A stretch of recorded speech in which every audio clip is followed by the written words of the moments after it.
नमस्कार, मी पंजाब डक. आज आहे 21 जुलै 2025.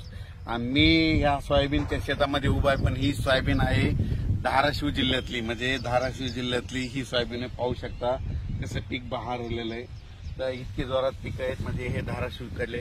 आणि या ठिकाणून धाराशिवचे काही जणांची सोयाबीन सुकत आहे, म्हणून या धाराशिव जिल्ह्यातूनच त्यांच्यासाठी एक आनंदाची बातमी देतो. आज 21 तारखेला म्हणजे संध्याकाळी रात्रीच्याला विजेच्या कडकडाटासह ठिकठिकाणी तुमच्या धाराशिव जिल्ह्यामध्ये पाऊस येणार आहे, म्हणून ही धाराशिव जिल्ह्यासाठी आनंदाची बातमी.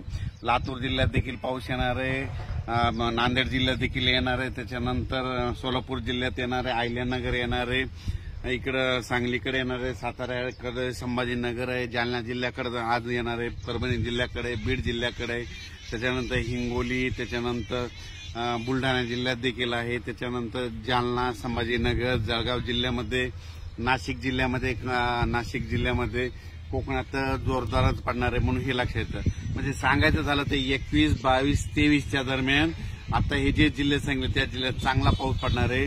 म्हणजे ज्या पट्ट्यात पाऊस नव्हता, विशेष म्हणजे धाराशिव जिल्ह्यातले सोयाबीन सुकत आहे तिथं नव्हतं, म्हणून खास धाराशिव जिल्ह्यात पीक पद्धती बघू शकता.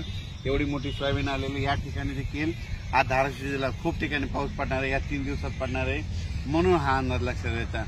पण त्याच्यानंतर बीड जिल्ह्यात देखील आहे, लातूरकडे आहे, नांदेड आहे, परभणी आहे, हिंगोलीकडे आहे, वाशिमकडे आहे, अकोलाकडे आहे. म्हणजे राज्यात म्हणजे आजपासून ठिकठिकाणी पावसाला सुरुवात होणार आहे.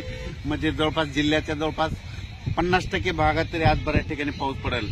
आजच्या पेक्षा म्हणजे 22 तारखेला आणखी याची व्याप्ती वाढत जाणार आहे, 23ला आणखीन जास्त वाढणार आहे. म्हणजे सांगायचं झालं तर या 4 दिवसामध्ये 21, 22, 23 आणि 24च्या दरम्यान म्हणजे ह्या धाराशिव जिल्ह्यात सगळीकडेच पाऊस पडून जाईल आणि सगळ्यांचं जे सुकलेलं सोयाबीन आहे ते चांगलं दिसणार आहे, म्हणून हा अंदाज लक्षात यायचा.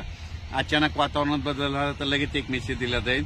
पण राज्यामध्ये आता 21 पासून ते 28 जुलैपर्यंत 8 दिवस दररोज वेगवेगळ्या भागात पाऊस पडणार आहे आणि संपूर्ण जिल्ह्यात सगळीकडे पडून जाणार आहे 8 दिवसात, म्हणून हे अंदाज लक्षात यायचा. एकदाच सगळीकडे पडणार नाही, आज काही ठिकाणी पडून, उद्याच्याला काही ठिकाणी पडून, परवाच्याला काही ठिकाणी पडून पाऊस येणार आहे, म्हणून हे अंदाज लक्षात घ्यायचा. अचानक वातावरणात बदल झाला तर लगेच एक मेसेज दिला जाईल. धन्यवाद.